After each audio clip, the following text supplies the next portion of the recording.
This is doing an other cost of goods manufactured. It's more complicated. This is a better example of what you'll see on the exam.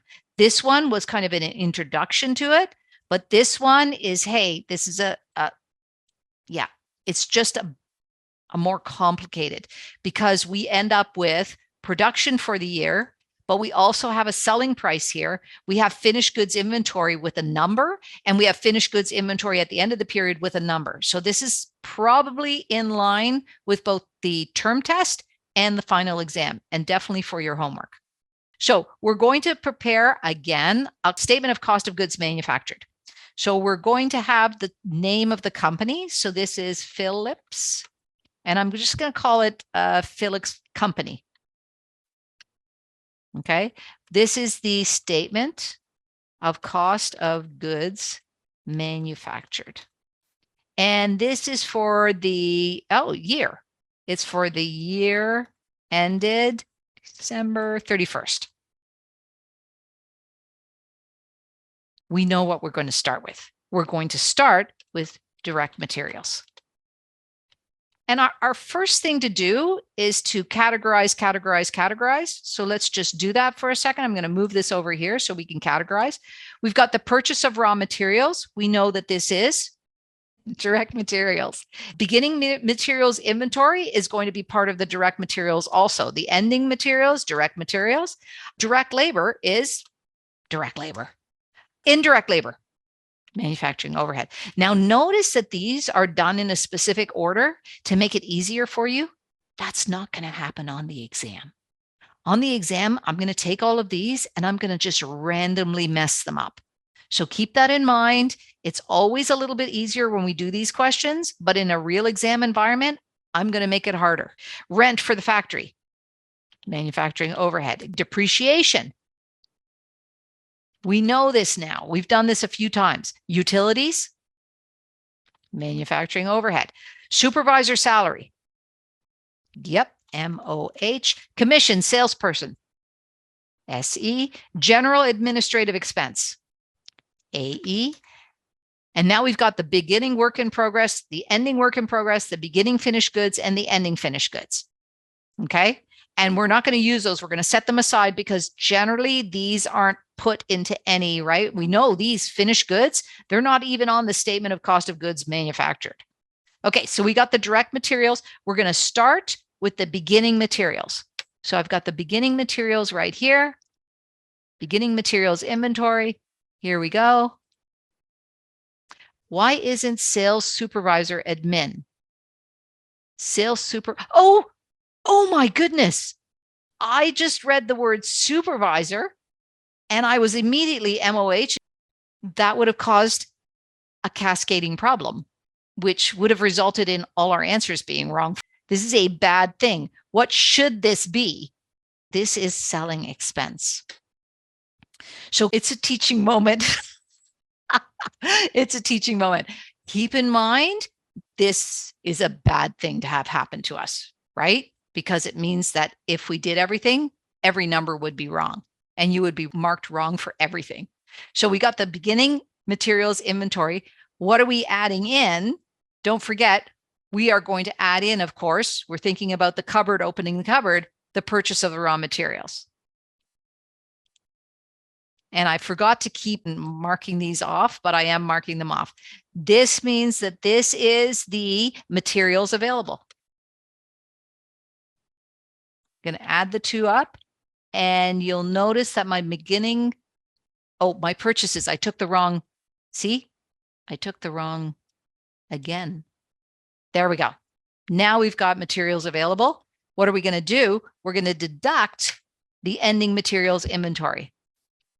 Take it away. And I'm going to put a line through it. And that will give us our direct materials used in production. So we go over here. Direct materials used in production, 300,000. Next item that I have to put in, direct labor. This is the easiest line. Going to put a line through it. Now we're going to do manufacturing overhead. Keep in mind, manufacturing overhead is every single line item that we've denoted with an MOH. I'm going to add them all in, put them here.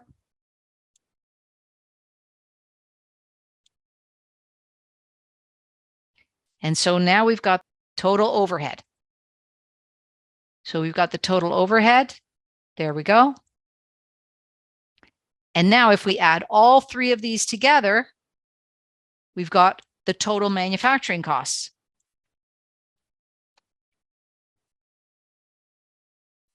But this is not the cost of goods manufactured. Oops, I need more lines. Insert. Okay, so we've got the total manufacturing costs. What's the next item that has to show up here? We want the beginning work in progress, which was what we started with on the conveyor belts at the beginning of the year, and what we had on the conveyor belts at the end of the year. So I'm going to start with the beginning work in progress, and I'm going to deduct the ending work in progress.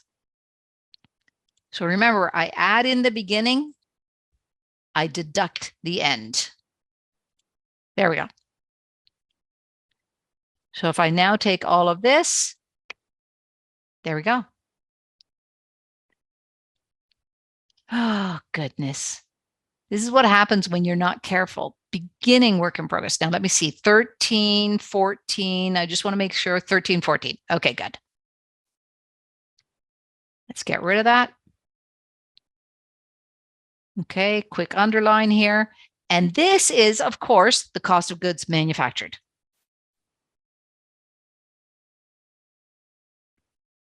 So now, of course, I can do my next one, which is, so I'm going to move this up. What's the average cost of producing 1 unit of this product?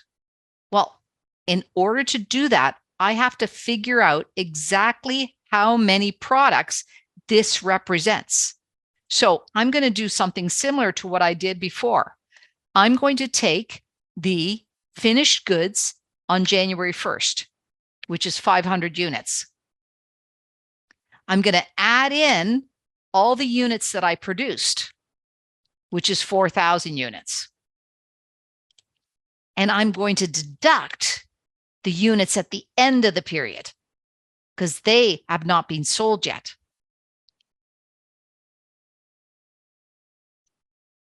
So now I need to know, what is the total number of units? 3,800, right? 3,800. What does this represent? The 3,800 represents what? This is the units I had at the beginning. This is the units I've produced. This is the units at the end. What does this represent? These are all the units sold. So now, compute the average cost of producing 1 unit. Cost of goods manufactured. Just want to put this down. Cost of goods manufactured, 652,000. What should I divide it by?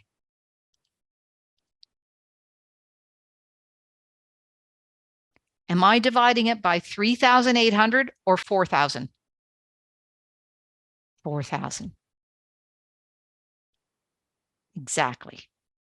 So I'm going to divide it by 4,000. That is the average cost of producing 1 unit of product in a year, because it costs that much to make no matter how much you sell. Now, it says to prepare the income statement. I expect you to be able to do this. We're going to start, of course, with the company name. We've got the income statement, income statement. And then we've got for the year ended December 31st.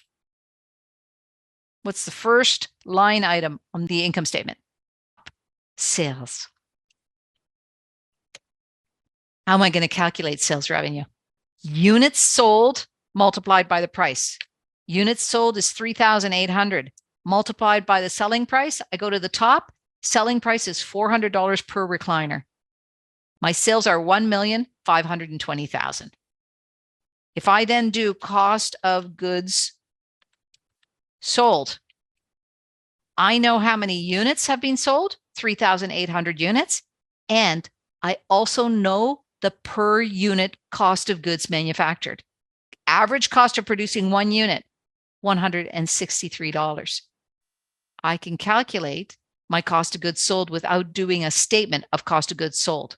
So this then is going to be my gross margin, also called the gross profit. I deduct these two. So now I've got my gross profit. I'm going to take all of my period costs. So I'm going to take my selling expense. Remember, I got it up here. There is my selling expense. All of these are selling expenses. So I'm going to say selling expense.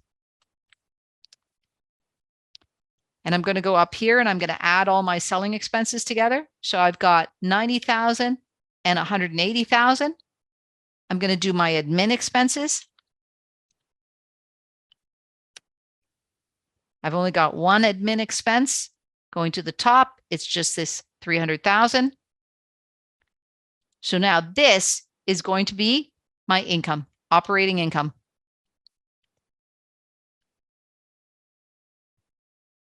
Or income before income taxes. I'm going to put it over here.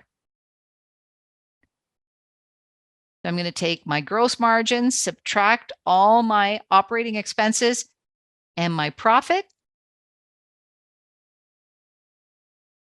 is right here. All right. Income statement. We're done.